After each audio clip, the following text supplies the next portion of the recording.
Okay, so today I'm on the Evercross EK30 electric bike, and this bike looks a lot different. It's a cafe style type racer, and it just looks beautiful. It's a very, very stunning looking bike, and I do like the colours on it. So we're going to take it out for a ride and talk about the bike itself, and also look for somewhere to take pictures on the way. That's what I like to do on these e-bikes, is ride them with the camera on my backpack, and if I see something I want to photograph, I'll stop and take an image. So this bike is completely UK legal. There's no throttle on it, although there is a cable for you to attach a throttle to it, but I'm not too sure where you'd get the throttle from. It's got a 250 brushless motor, so perfectly legal. So if you worry about getting stopped by the police, they can't do anything. And when the bike comes to you, it has a limit of 15 miles per hour, which you can unlock, which I have, and I've had about 30 miles per hour, 30 miles per hour out of it. So it is a very nippy bike. Now as soon as you pedal, it goes, it just wants to go, and that's what I thought was really good about this bike, is it just wants to go. Not much of a delay on it. Once you start pedaling it, you're off, and especially when you've taken the speed limit off, it really shifts. So yeah, definitely impressed with that. Now this bike also comes with indicators, and I've said it a lot with all the bikes that I reviewed, they need indicators, but somehow they've only put the indicators on the front, which is a bit weird, because I would prefer indicators on the back, because you cannot see behind you, or all other people behind you don't know where you're going. So indicators in the back would be much better than in the front, because you can see where you're going in the front. Right, what we got here?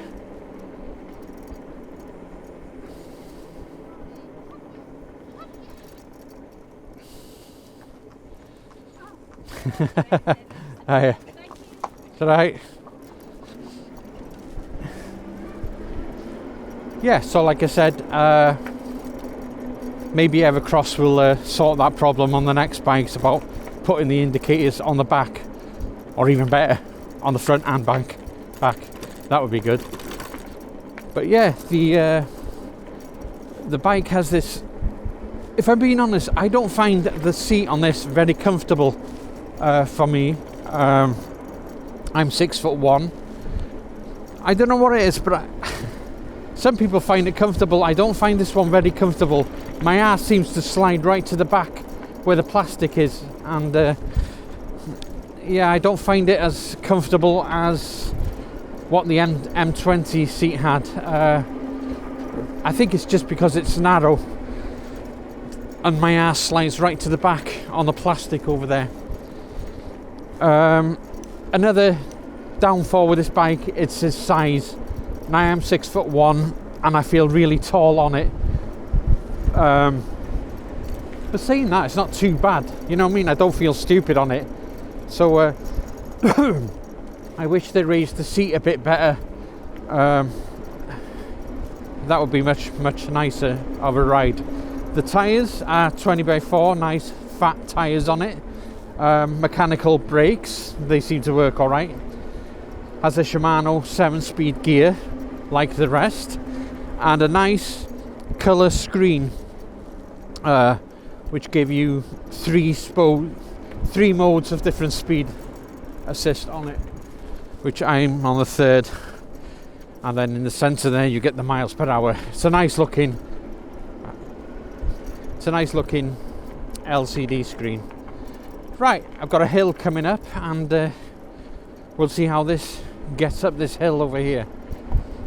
Also, there's a weird looking thing down the bottom. It's like a basket underneath here, but I'm sure you can fit a few things like water bottles or something in it. Maybe Evercross will develop a bag where you can fit in the gap there. That would be good. Make use of that space underneath. Right, the hill. I'm in 7th gear so far. Just, yep, it's just flying up. That's really, really good. Not a problem at all. That's really good. Wow, I'm impressed. Yeah, I see this as a summer bike. I don't know, it's just one of them type of bikes where nice on them summer hot days, sunny hot days, the summer evenings on one of these cruisy little bikes, just toddling about. Yeah, I definitely see this like a summer bike. Really, really nice.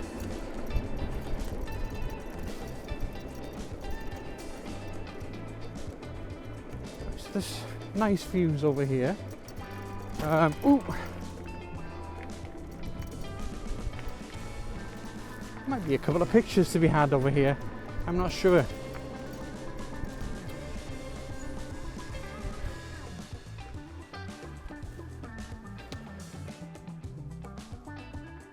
There's a tree over there that might be interesting, but if I put a long lens, you might be able to pull what's behind it, like Carnarvon area, into it. I'm not sure. I was looking over there at the mountains over there. The light's too harsh. Don't think that's going to work. Probably work as a black and white. Let's have a little ride over here. See, kicks in straight away. But I would have liked to seen a throttle on this just to help you. You know, when you come to the junctions on a heavy bike like this, it's a bit of a pain in the ass to pull away, and probably more dangerous that way. They should really give you a throttle, just even if it gave you 4 miles, 5 miles per hour, just to pull off and to assist you to walking up hills, because the bike is so big. But that's the UK law, isn't it? What do you expect? Right, I'm gonna park here. Observe that scene there. I do like that tree leaning down over there and what's behind it. By using a long lens, I'll be able to pull what's behind it, which is the Llanddwyn on the coast there. Yeah, we'll take a picture over here and see how that goes.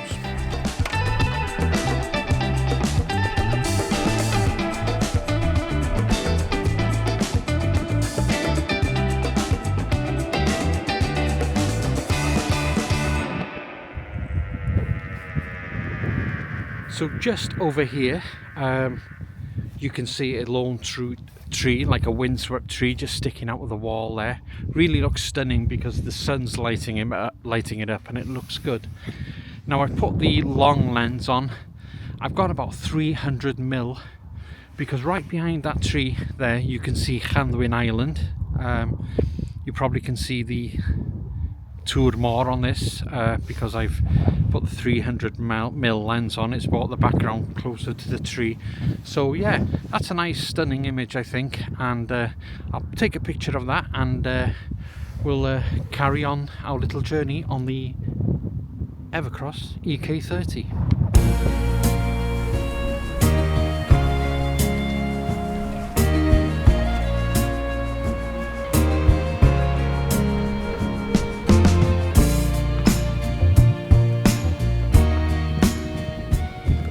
So yeah, I thought I'd pull over and take an image of this rusty old shed in the background here. What I like about it is the rust on it really pops out. Every time the sun is on it, it really stands out. I like the golden grass in the foreground, the big tree that's behind it, and the nice blue sky behind it. So yeah, this always catches my eye, so I thought I'll take an image of it.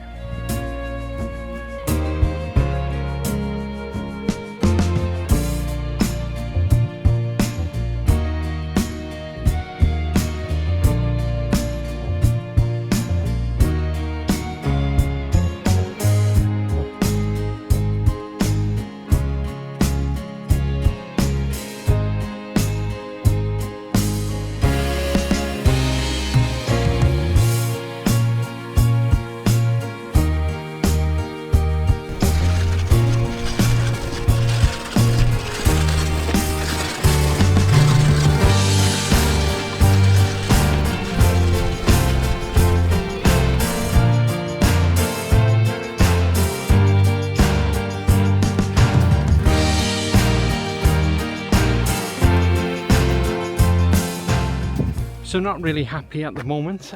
For some reason, as I was coming from that gate where I took the picture, the tyre was completely flat. So I'm not sure whether it's gone over a thorn or something, but whether it's got a puncture or it's flat. But it's no good. Now I have to walk now a couple of miles to get home and try and pump it up. Hopefully it's flat, but I don't think so. It has to be a puncture to go that low. I'm not impressed. I'm not sure, but I thought these were puncture resistance. I'm not sure if it's this bike, but I'm pretty sure it was. So that's a thumbs down if that's puncture resistance. So yeah, not happy now. I'm having to walk a couple of miles to get home with the weight of this bike and my camera pack. Not happy. Okay, so back out again. A few days later, repaired the puncture. What had happened is I got a thorn in the tyre. So because of that, because the tyre being so flat and having to walk a couple of miles, it put a couple of punctures in the tyre. So my tip is always carry a puncture repair kit with you when you're on your travels, and try and repair it on the side of the road if possible. So let's continue with reviewing this bike.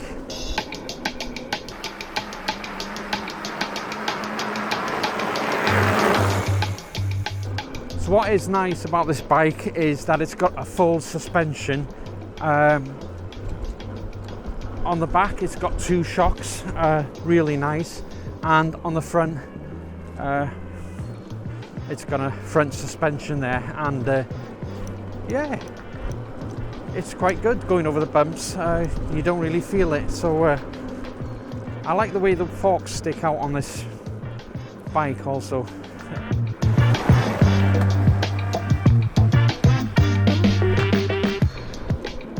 Yeah, so what I think happened the other day is it was a day after a storm, that big storm we had, and it just blown shit all over the road, so that's probably why I had a flat tyre. Probably thorns all over the road with all the branches and trees that have come down from that storm. It's a bit of a pain in the ass. I wish they would do these tyres a bit more puncture resistant. Be much better.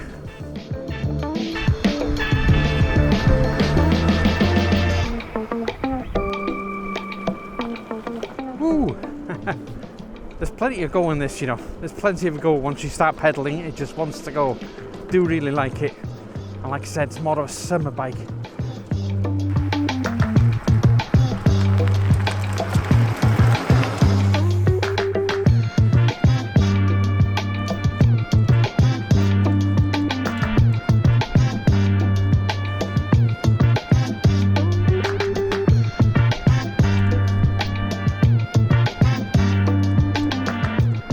So what are my final thoughts for this e-bike?